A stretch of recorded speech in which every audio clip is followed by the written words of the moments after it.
نے کئی ایسے لوگ دیکھے ہیں کہ کئی شرفا لوگ، یعنی ایک تو وہ لوگ ہیں نا جو گناہ گار ہیں اور نیکی کا ایک تصور رکھتے ہیں، اسی طرح جو ہمارے ملک کے یا کسی بھی معاشرے کے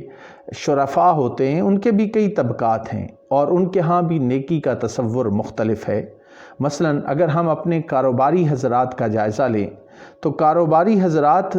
کے ہاں بھی نیکی کا ایک تصور ہے، خاص کر کے تاجر پیشہ جو لوگ ہیں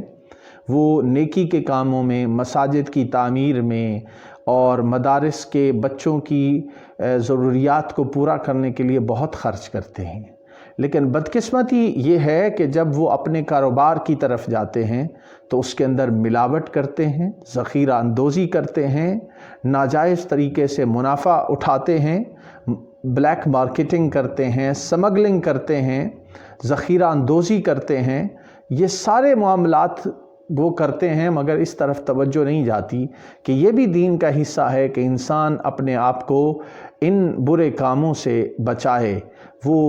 مدارس کو پیسہ تو دے رہے ہیں، ڈونیٹ تو کر رہے ہیں، مساجد کی تعمیر میں بھی حصہ لے رہے ہیں، لیکن یہ اخلاقی پہلو جس سے خلق خدا کو نقصان پہنچ رہا ہے اس طرف ان کی توجہ نہیں ہوتی۔ تو اس حوالے سے ہمیں یہ بات ہمیشہ ذہن میں رکھنی چاہیے۔ بات یہ ہے کہ انسان اس حوالے سے قرآن مجید سے رہنمائی حاصل کرے۔ ایک تو میں نے ذکر کیا کاروباری طبقے کا،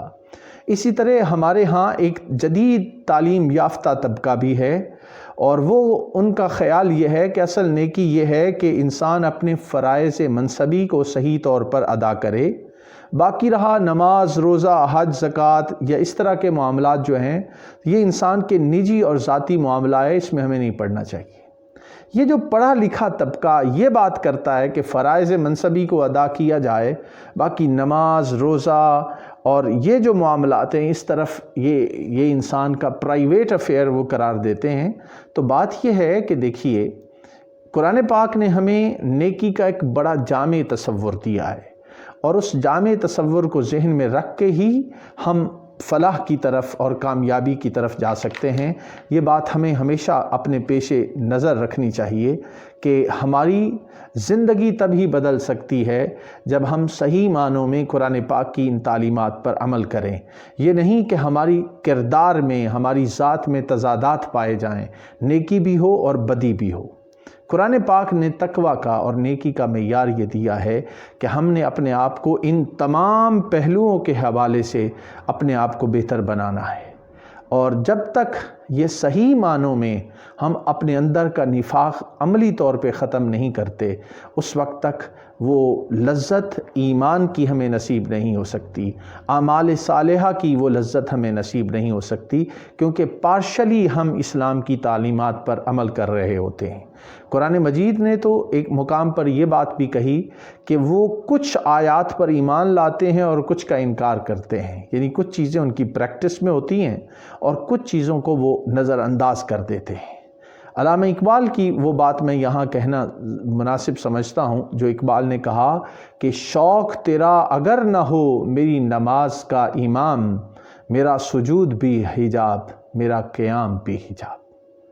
یعنی سنسیئرٹی کے ساتھ، اخلاص کے ساتھ جب انسان کوشش کرتا ہے تو اللہ تعالیٰ اس کے اندر وہ ایمان کی لذت اسے نصیب ہوتی ہے اور انسان اس سے فائدہ اٹھا سکتا ہے۔ یہاں پہ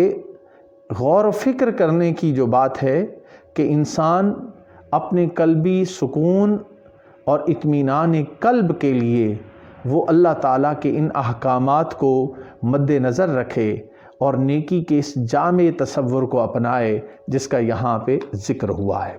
اگر وہ اس پر عمل کرے گا تو اس کی زندگی کے اندر بہت بڑی تبدیلی آ سکتی ہے۔ یہاں پر دیکھیے قرآن پاک نے کئی مقامات پر ہمیں نیکی اور بدی کا تصور سمجھایا ہے۔ ایک تو نیکی کی کمپریہنسو ڈیفینیشن سورہ البقرہ کی آیت نمبر 177 میں آ گئی، اور اللہ رب العزت نے جب انسان کو بنایا تو اس کے وجود کے اندر بھی نیکی اور برائی، خیر اور شر کی تمیز انسان کے کردار میں رکھتی ہے اور انسان کے انسٹنکٹ میں رکھتی ہے۔ اللہ رب العزت کا سورہ الشمس میں ارشاد ہوتا ہے وَنَفْسٍ وَمَا سَوَّاهَا فَأَلْهَمَهَا فُجُورَهَا وَتَقْوَاهَا، اور شاہد ہے نفس انسانی جو اس کو اللہ تعالیٰ نے سنوارا اور بنایا، جو اس کی نوک پلک جو ہے اس کو اللہ تعالیٰ نے درست کیا۔ انسان کی نوک پلک کو سنوارنے میں اللہ تعالیٰ نے بڑا اہم کردار ادا کیا۔ پھر اس میں الہامی طور پر فجور و تقوی یعنی خیر و شر کی تمیز اللہ تعالیٰ نے انسان میں رکھ دی ہے۔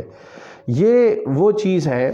جس کو ہمیں پیش نظر رکھنا چاہیے۔ وَنَفْسٍ وَمَا سَوَّاهَا فَأَلْهَمَهَا فُجُورَهَا وَتَقْوَاهَا، اللہ تعالیٰ نے الہام کر دی ہے یہ چیز کہ نیکی کیا ہے، برائی کیا ہے، اس چیز کو انسان جانتا ہے، اس کی فطرت میں رکھ دی ہے۔ اور یہاں پہ یہ بھی غور کرنے کی بات ہے کہ دو بڑی ٹرمنالوجیز بڑی اہم ہیں، ایک ہے معروف اور ایک ہے منکر۔ معروف جانی پہچانی چیز کو کہتے ہیں اور منکر کہتے ہیں اجنبی سی چیز۔ اللہ رب العزت یہ فرما رہے ہیں کہ اے انسان تو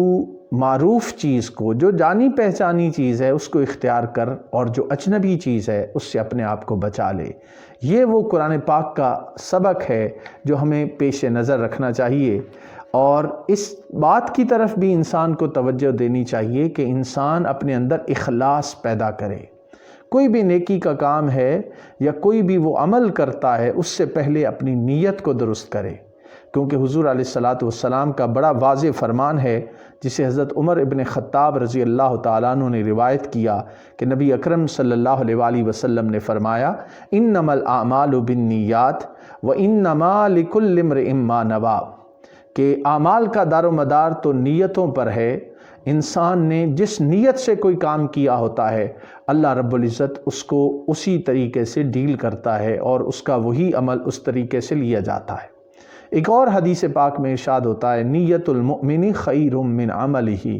کہ مومن کی نیت اس کے عمل سے بہتر ہے۔ انسان کی اگر نیت صاف ہو جائے تو پھر انسان اللہ تعالیٰ اس کو بے شمار نعمتوں سے نوازتا ہے۔ یہاں پہ یہ پہلو بھی ہمیں پیش نظر رکھنا چاہیے کہ نیکی میں اور اسلامی تعلیمات میں عمل کرنے کے حوالے سے ہمارے سامنے اسوہ حسنہ اور رول ماڈل نبی اکرم صلی اللہ علیہ وسلم کی ذات ہے، اور وہ ایک ایسی مجسم ذات ہے جو حد اعتدال کے اندر رہی، اور جنہوں نے کوئی بھی کام ایکسٹریم لیول پہ نہیں کیا بلکہ ہر جگہ پر آپ نے اعتدال کا راستہ، ماڈریشن کا راستہ اپنایا، اور جہاں کہیں بھی انتہا پسندی آنے والی تھی اس کو روکنے کے لیے حضور علیہ السلام کے بے شمار فرامین ہمارے سامنے ہیں۔ اور یہ بات بھی موجود ہے کہ خیر الامور اوسطھا، بہتر بات وہ ہے کہ انسان حد اعتدال میں رہ کے کوئی کام کرے۔ یہاں پر صحیح بخاری اور صحیح مسلم کی ایک روایت، اس کا میں ذکر کرنا مناسب سمجھتا ہوں کہ حضور علیہ السلام کے سامنے ایک چیز آئی کہ حضور علیہ السلام کے کچھ صحابی تھے، ان کو عبادت کا شوق اور اللہ سے لگاؤ کی جو کیفیت تھی بہت زیادہ شوق تھا،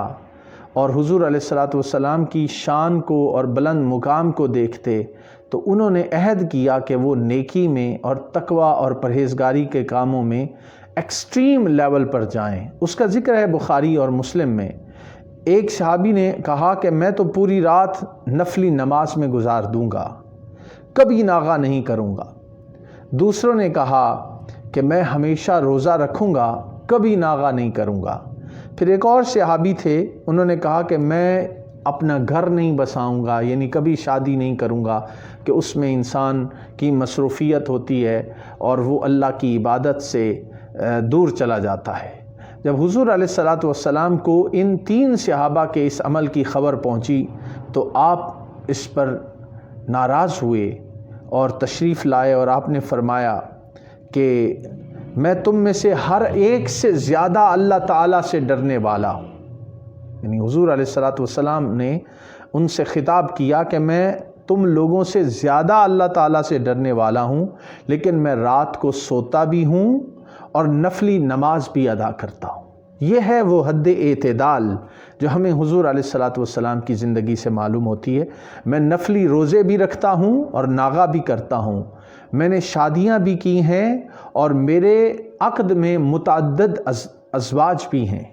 یعنی شادیاں بھی کرتا ہوں، ازواج بھی ہیں، یعنی حد اعتدال حضور علیہ الصلاۃ والسلام کی زندگی سے ہمیں سمجھ میں آتی ہے۔ اور اس کے بعد آپ نے فرمایا فمن رغب عن سنتی فلیس منی، جس نے میری سنت سے اعراض کیا وہ ہم میں سے نہیں۔ تو آج ضرورت اس چیز کی ہے کہ ہم اپنے کردار کو دیکھیں کہ ہم کسی ایک پہلو کے حوالے سے بہت آگے چلے جاتے ہیں، اور جب دوسروں کو اس حوالے سے دیکھتے ہیں کہ وہ اس لیول پہ نہیں، تو انسان کے اندر گھمنڈ پیدا ہوتا ہے، انسان غرور میں آ جاتا ہے۔ اس چیز کو منع کیا گیا ہے۔ یہاں پہ میں ایک بڑی اہم بات جو عرض کرنا چاہتا ہوں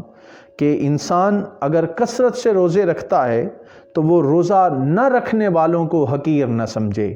اسی طرح کوئی تبلیغ دین کے کام میں مشغول ہے تو جو اس کام میں مشغول نہیں ہے وہ اسے ایسا نہ سمجھے کہ وہ کوئی کام نہیں کر رہا۔ ہر بندے کی اللہ تعالیٰ نے ایک ڈیوٹی اسائن کی ہے،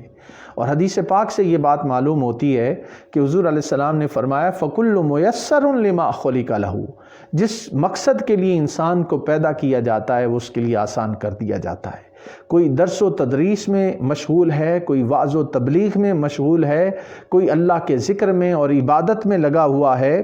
کوئی دین کی خدمت کرنے والا ہے، تو ان تمام پہلوؤں کے حوالے سے انسان نیکی تو کرے لیکن غرور میں نہ آئے، دوسروں کو حقیر نہ سمجھے، بلکہ اپنے اللہ کے سامنے گریہ وزاری اور عاجزی و انکساری کا پیکر رہے۔